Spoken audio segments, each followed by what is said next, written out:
Last month, OpenWhisper crossed $100,000 in annual run rate. And while in the grand scheme of things, that's a relatively small milestone in the journey of building a big business, in my personal journey, it's actually a really meaningful one. And that's because for the first time ever, one of the software ventures that I've built can actually help financially support me and my family.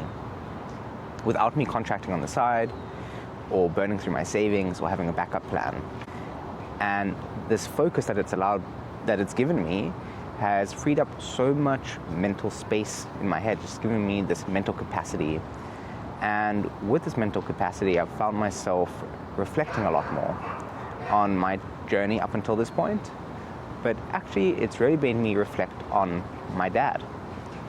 My father, Bentley Stain, passed away last year in October. He was an inventor and a businessman and a builder. And he was the hardest working person I've ever met. He had a very different entrepreneurial journey to me.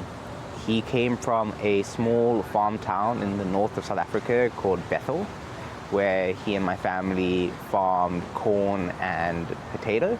And shortly after marrying my mother, he moved down to Cape Town, where he started a sand mining and construction business.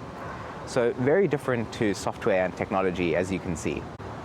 But I've been thinking about him a lot because I feel like I've really only just begun my journey as an entrepreneur. I feel like I've crossed this line from trying to become an entrepreneur to actually being one.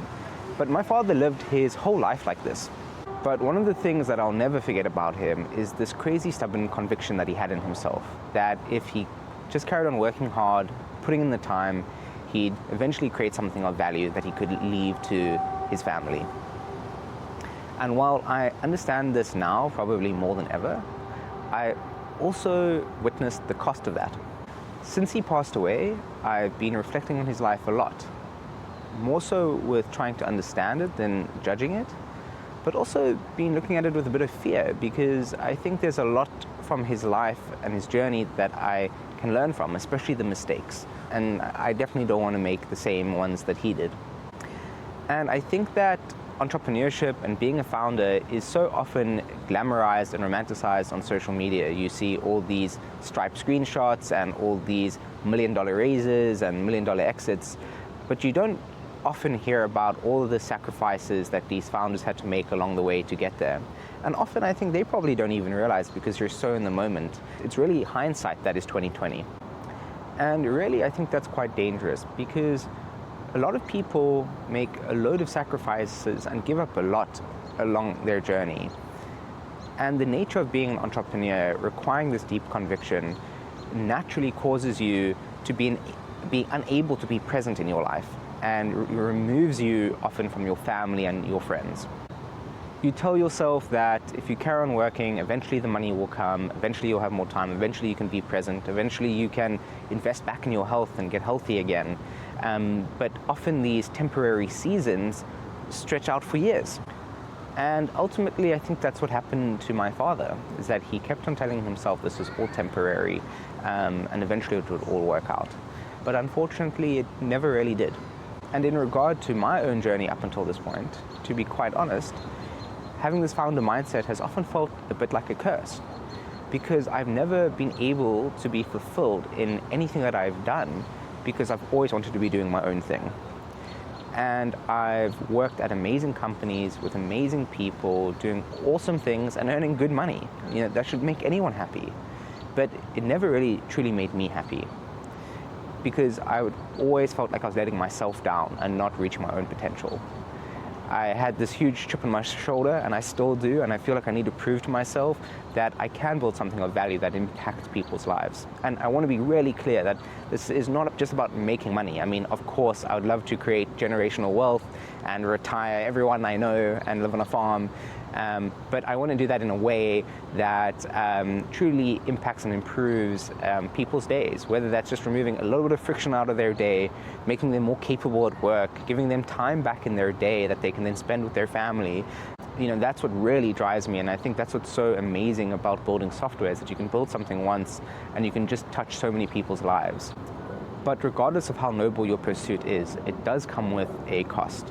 people often talk about this triangle of life or triangle of priorities where you can only focus on three things at once, whether it's your friends or your family or your work or your health. You basically can only choose three, at least at one given time. And I do think that's true. At any given time, you can only focus on, let's say roughly three. But of course, priorities change all the time. And at some point, you'll sacrifice one for the other, and that will switch. And something that I've tried to do over the years is to really invest in my relationships with my family and with my friends. And I've been really fortunate to get to the point of creating this mutual respect and understanding between everyone I know, where as we go through these different seasons, they've been there to support me, and I don't feel like I'm letting them down because they're there and constantly reassuring me and showing me that the belief that they have in me. And that's truly what has kept me going. I don't think I would have gotten to this point without them, and I'm super grateful. The last thing I really wanted to talk about, and I'm still processing and navigating this, but as I mentioned, there have been times in my career where I made great money and I had this stability. And instead of continuing along those paths, I would often just go through these cycles of earning good money, but working really hard and ultimately burning out. And then I would take time off and then come back with all of this money, and I'd pour it all into my ventures all over again.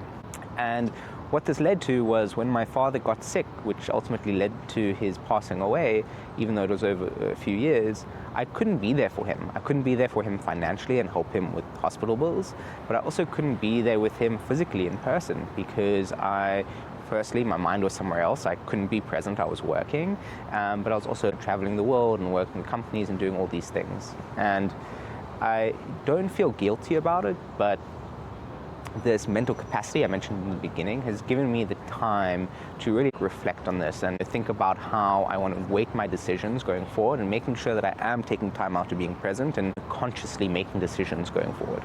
This is a pretty hectic, intense thing to share on the internet, but at least in my journey, I know that there have been times where I'm just like, what the fuck is wrong with me? I've put in the time, I've put in the work, like surely the heavens will bless me with money and fame or whatever comes with success. It really felt like I must have put in the effort by now, and nothing comes, and it's so frustrating and that you feel hopeless. So you just have to carry on putting in the work, but how do you motivate yourself and how do you convince the others around you to say, just trust me, it's going to work?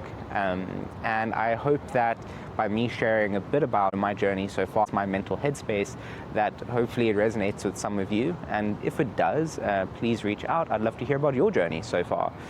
And if you've watched this far, I really appreciate it. Thank you.